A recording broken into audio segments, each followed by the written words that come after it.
I'm Austin Westfall. Let's discuss the latest on the search for Nancy Guthrie, the investigation in day 13. We're joined now by Fox 10 Phoenix anchor Ellen McNamara. She is in southern Arizona. Ellen, what are you seeing out there today?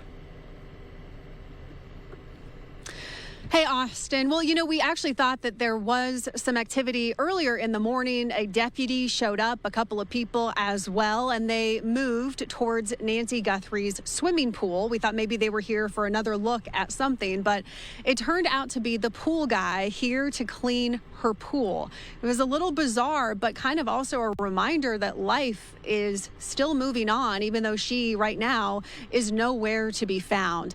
Today, we also heard from Sheriff Chris Nanos in kind of a wide-ranging interview with Fox News, and he addressed some rumors about infighting happening between the Sheriff's Department and the FBI. He says it is not happening, not true. Take a listen. It's not even close to accurate. First of all, we don't hold information from anybody that's going to help us. Why would we do that? There are no egos here. This is all about finding Nancy. That's all it is. The sheriff says he believes that this is a kidnapping case. The motive, though unknown. The reward money has grown to $100,000, and the FBI put out more of a description of a suspect recently, a man with an average build who could be 5'9" to 5'10". Law enforcement also asking neighbors within a 2-mile area for specific video that might find someone a little bit odd, or maybe someone who was stalking the neighborhood. Something, though, that does stand out that has been identified is the backpack that the kidnapper had. It is an Ozark Trail 25-liter pack and an exclusive Walmart brand. I spoke with a law enforcement expert, a former FBI agent, who said now that we know exactly what kind of bag it is and who sells it, that can help find the guy. I know many stores keep profiles of people, not by name, but when things are bought, like certain brands are bought, they'll keep profiles of, ethnicity, age, sex, to know how those things are selling. So with all that information, they could probably come down to a very particular transaction.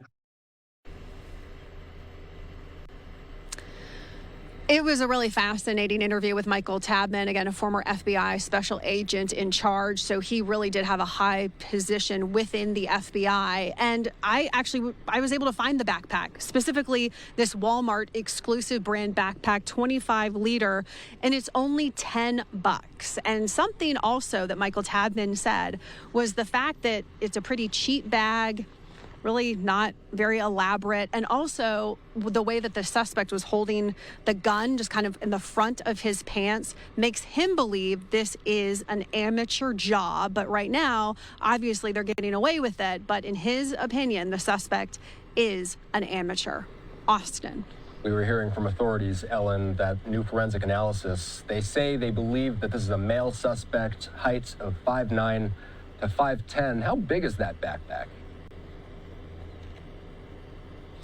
Yeah, for perspective, it's pretty small. When I got it, and so my son is a first grader, his backpack is double the size of this thing. So it really doesn't fit a lot of items, and that's also why Tabman believes that this is kind of an amateur job. There's not a lot of things that you could carry inside here. So yeah, it is a pretty small bag, and it looked bigger, maybe a blanket stuffed in it, but it looks a little bit bigger on that surveillance video. In person, it is not. And it's only $10, very widely available at Walmart. And Walmart has unbelievable technology. Again, he kind of hinted on that. They really do have unbelievable technology. They can pinpoint who bought it, where, did they pay with cash, all of those things. Also something too, it's not back to school season, so a lot of people aren't buying a backpack right now, and that could help. And just to be clear, were you able to find that backpack fairly easily at a Walmart in Tucson? No, in Phoenix. So I bought it in Phoenix. They have them at those Walmarts, pretty much everyone in the Phoenix metro area, but they also have them in stock in Tucson. So they're available. All right. Ellen McNamara in southern Arizona today. Thanks. What we're going to do next is send you guys to this QR code. We know you all have tons of questions about this case, and we've got tons of interviews coming up as the night continues. we're going to be checking in with our analysts and experts. We want to ask them your questions. The way you can do that, you can scan the QR code on your screen. It'll take you to a web page where there's going to be a couple of different tabs you can click on. You're going to want to click on the Ask Now tab. That's how you could submit your question, and then you very well may see that question posed to one of our analysts or experts a little bit later on in the evening. We've already checked in with TMZ and with Fox 10 Phoenix today. We're also going to be checking in with our law enforcement experts and former FBI analysts as well. So if you have any questions about the investigation, about the nuts and bolts of tracking somebody down, about ransom notes, about anything relating to this case, if there's something that I'm not asking that you would like to see us pose to our experts, let us know. You can either scan the QR code on your screen, or you can go to livenowfox.com/connect. And just to put a fine point on this, this is what the latest description of the suspect is. Male, between 5'9" and 5'10", an average build. The backpack is what Ellen McNamara had. Black, 25-liter Ozark Trail Hiker Backpack. You know, in Ellen's reporting, you heard a little bit of sound from Pima County Sheriff Chris Nanos. You just heard a snippet of it. We've got a little bit more. Let's play it. It's not even close to accurate. First of all, we don't hold information from anybody that's going to help us. Why would we do that? There are no egos here. This is all about finding Nancy. That's all it is. There's a great love here for Miss Guthrie, and everybody wants her back. That's the goal. That should be the goal. These little stories of infighting is ridiculous.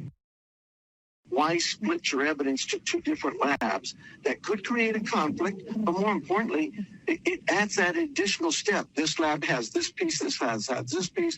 Now they've got to converge those two pieces to make an elimination or identification. No, just send it to one lab. Let's go. They're both great labs. They're both have great equipment and smart people.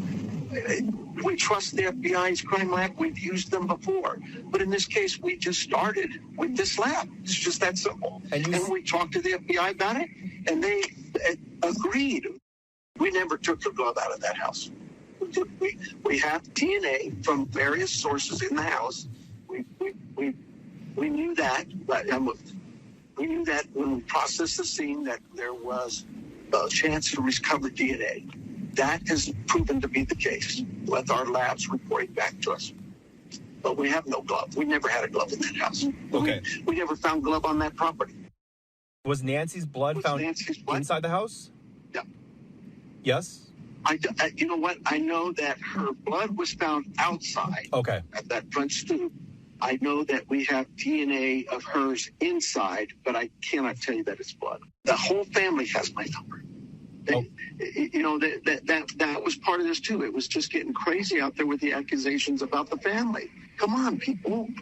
You can't accuse people of a horrific crime like that and not have any facts behind it.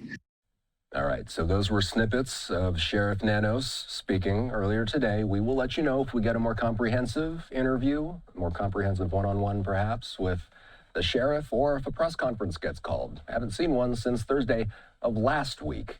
Fox News, Fox True Crime with this. Pima County Sheriff Chris Nanos tells Fox News correspondent Jonathan Hunt that there is a glove being tested, but it was not found at Nancy Guthrie's home. He says it was located about 2 miles away. Nanos would not comment on bomb squad and SWAT activity for tactical reasons, saying, quote, "A lot is happening right now," and adding it would be inappropriate to discuss details due to officer safety concerns. If you were watching us late last night, you know that Fox News Digital was reporting that there was a little bit of friction between local authorities and federal officials about an investigation and about the processing of a glove that was found inside the home. Now the Pima County Sheriff says a glove was not found inside the home. They're refuting what was reported last night. The glove that they're talking about very well may be the glove that the New York Post captured as officials were gathering evidence on the side of a road. This video, it's a short one, doesn't quite give you a real clear look at the glove itself, but this is when they picked that glove up just outside the road. They presumably took it in for processing. Again, the New York Post posting that on X earlier this week. A live look at Nancy Guthrie's home. The time in Arizona, 4:25, just about. Time for us to head to a quick commercial break. Our coverage continuing in a moment. And don't forget to send your questions in. We have much more coverage coming up throughout the evening. Feel free to scan the QR code on your screen or go to livenowfox.com/connect. Click on the Ask Now tab, submit your question, and you very well may see it posed to one of our analysts a little bit later on in the night.